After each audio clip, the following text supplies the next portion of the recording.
First, let's go ahead and start with Notre Dame, number 9 coming into the season.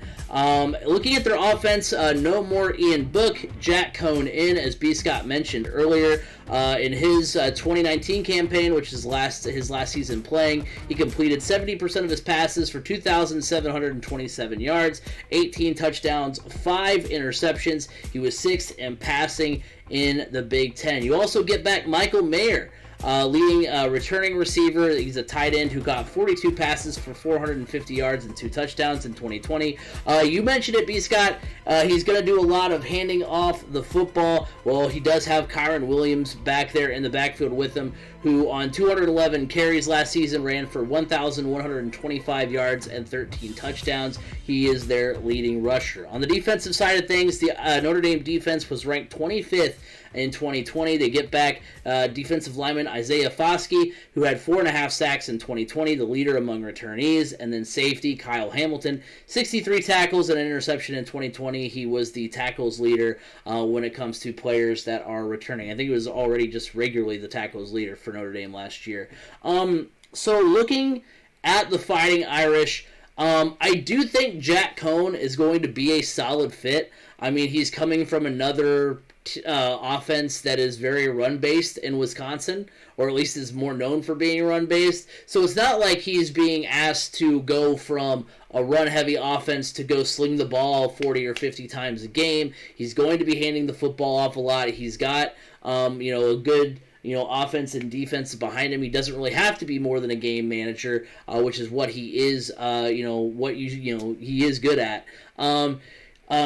And that talented running game will be a safety net for him, while new wide receiver talents emerge, because they did lose some talent in the receiving core. The offensive line, though, will be key. There's a few question marks on the offensive line, and when you're a team that lost a lot of receivers, and doesn't, at least in the beginning, look like they're going to be a ton of a threat as far as the passing game goes, you're going to be relying a lot on the offensive line, and if they don't step up to the plate, then that's going to spell bad news for Notre Dame. The Irish defense does have to replace NFL talent, but they do have enough firepower to be top 40 and be strong again in 2021. And their new defensive coordinator is one of the hottest up-and-coming defensive coordinators in the entire country, and Marcus Freeman. I'm still kicking Purdue for letting him go when they fired Darrell Hazel. Marcus Freeman was an amazing talent, probably the best coach on that entire coaching staff at the time, and was at Cincinnati under Luke Fickell and built a monster of a defense down there. Look for Notre Dame to have a stellar defense in the coming years, if not even already this year, because Marcus Freeman he's good, one of the best. Yeah. So, I mean, that's what I'm thinking, is their defense could be top 40 in the country, which you think top 40, oh no, that's not very good, but top 40, I mean, there's 130 teams, so that's upper echelon in the NCAA. So I think Notre Dame has some solid talent. There are some question marks, but they are geared up to have another good season. Yeah, I agree. This is a team that, are they going to be in the playoff? Probably not, just because they are starting pretty far back, and then when you look at their schedule and everything, they do have some good opponents in there. They have some opportunities to jump. But, I mean, this is also a team that could very easily stumble against some of these teams, or some of even these unranked teams. And with Jack Cohn at quarterback, I'm not as confident in Jack Cohn as I was Ian Book. Ian Book could at least sling the ball around. Jack Cohn, he's a good game manager, but I don't know. I guess I just haven't seen enough out of Jack Cohn as a passer to really feel super confident that he is going to be the guy that's going to get them up to the top 4 and potentially win them their first ever college football playoff game. So, I think this is definitely a top 10 team because of their defense. Their defense is going to carry them hard throughout this entire year. And if they make it to the playoff, it's because that defense got them there. Yeah, I mean, it is going to be, but I mean, at the same time, I mean, they can be that team. They can be that team that wins it with the running game and defense. They don't necessarily have to, Well, in that case, it's basically, you're keeping the opponent off the field. Right. So let's go ahead and take a look at their schedule. First in September, they are at Florida State. Then they host Toledo, they host Purdue, and then they're going to be at home against number 12 Wisconsin. When the calendar turns over to October, they're going to be at home against Cincinnati. They're at Virginia Tech. They're at home against number 15 USC and at home against number 10 UNC. And then in November, they have Navy at Virginia, Georgia Tech, and at Stanford. So as far as a record prediction goes, here's how I break it down. I think they're going to go 4-0 in September. Wisconsin is a top 10 rush defense in the NCAA last season, but it's going to be a revenge game for Cone. I think, whenever you have, a former player going up against his former team, especially because, Wisconsin isn't, the Wisconsin of old. This is not... your grandfather's Wisconsin Badgers. This is a team that also is sort of kind of looking for their identity and trying to kind of recapture what we're used to seeing from them. And so I think it's I think it's going to be a revenge game for Cone. He's going to get the win there. And I don't think there's really any other team. I mean, yeah, it's going to be tough to go down to Florida State, but we never really know what Florida State has in store. And then I think Toledo and Purdue are going to be wins at home. So they're going to go through a solid September. Then in October, they are going to go 3-1. They're going to suffer their first loss. Cincinnati was 13th against the run last season. Now, you might say, hey, Craig, that was all against AAC opponents. Well, you are correct, but... last year in the Sugar Bowl, they held Georgia to 45 yards rushing. So, I mean, they are for real as far as the defense is concerned, and a lot of players... Marcus Freeman. Right. Marcus Freeman. A lot of players return this season, too, from last year's squad. And is their cornerback still Gunnar Keel? Oh, my gosh. And then they're going to go The pride of Luke Martin. They're going to go 4-0 in November. Really nobody on that schedule in November really scares you. I mean, maybe at Virginia, maybe Navy, because 10 years ago they upset Notre Dame, and that they always bring that up every time they play Navy. Going to Stanford. Maybe. It depends on, I have no faith in the Pac-12 until they show me anything different. Right, yeah. But my final prediction is that they go 11-1. And you said, I don't know if they're a playoff team. I mean, heck, 11-1. Because this is how I'm seeing it go in my brain. So, and I know my brain can be a weird place sometimes. Trying to stay out of there. They're going to get wins against ranked Wisconsin. And yes, they're going to lose to a ranked Cincinnati team, a top 10 team, a team that's in front of them. But they're also going to beat a ranked USC if they stay that way. They need all these teams or other teams too. Remember, you don't trust the Pac-12. Right, but what I'm saying is, USC and UNC, if they can beat those two teams, UNC should be good. USC is probably the Pac-12 favorite coming into 2021. So if those two teams can stay solid, I mean, Notre Dame will end the season likely on a, 7-game winning streak.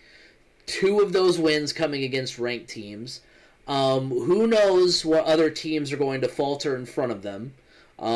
Because remember, I mean, Notre Dame essentially backed into a spot last year because the college football playoff didn't know who else to give it to.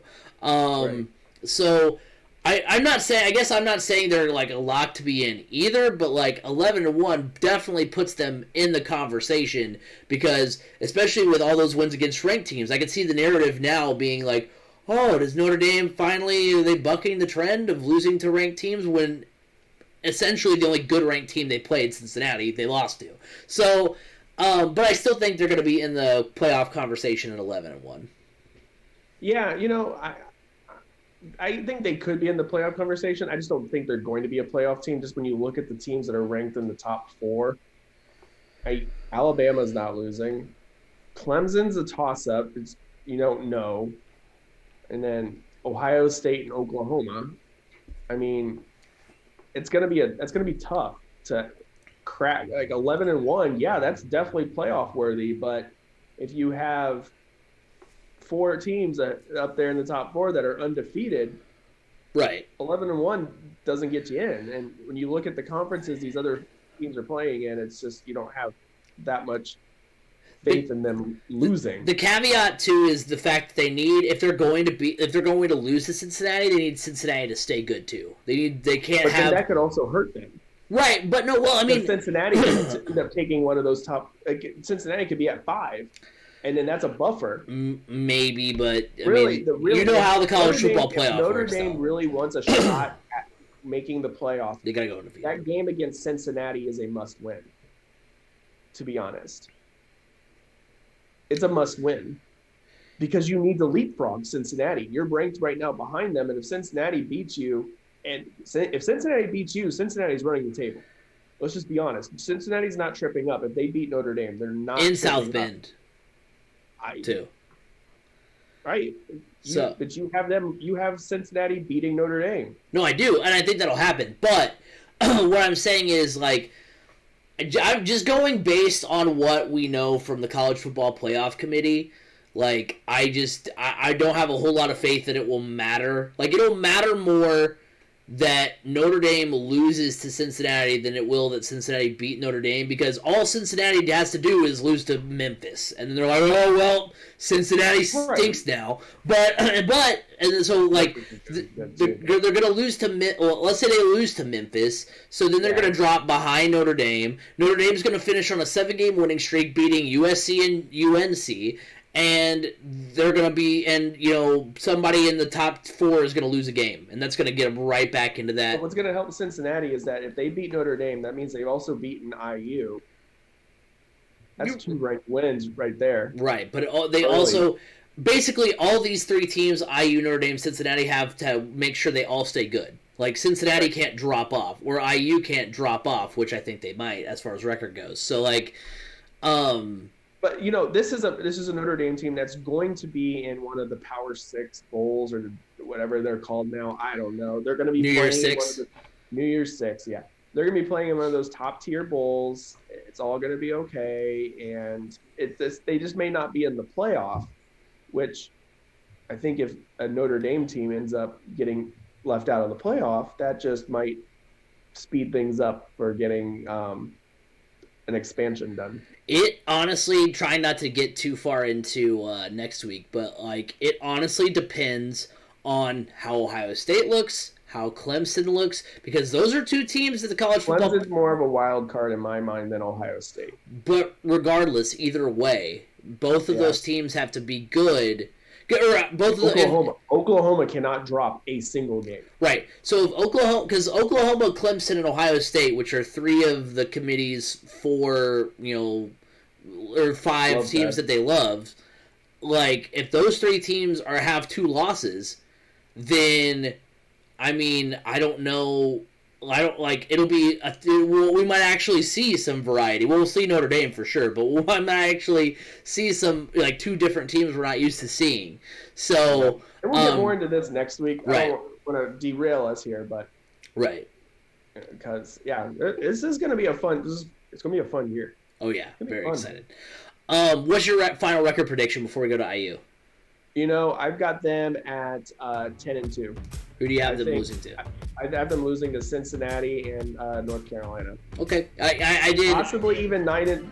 If not North Carolina, I could see them going into Stanford and losing, just because that seems like a place that even when Stanford is not really good, Notre Dame goes in there with a really good record, a chance to make something big, and then they fall flat on their face. Right. Yeah. In North Carolina, I was thinking about too, but it's the fact that they're in South Bend, which I know I have Cincinnati beating them in South Bend too. But it was the fact that they beat what I feel like is a better North Carolina team in Chapel Hill last season. Now I don't know if there were fans there, I guess, and that would have made a difference. But anyway, but yeah. So you say 10-2, possibly 9-3. I say 11-1. So I mean, heck, 9-11 wins. It's not bad.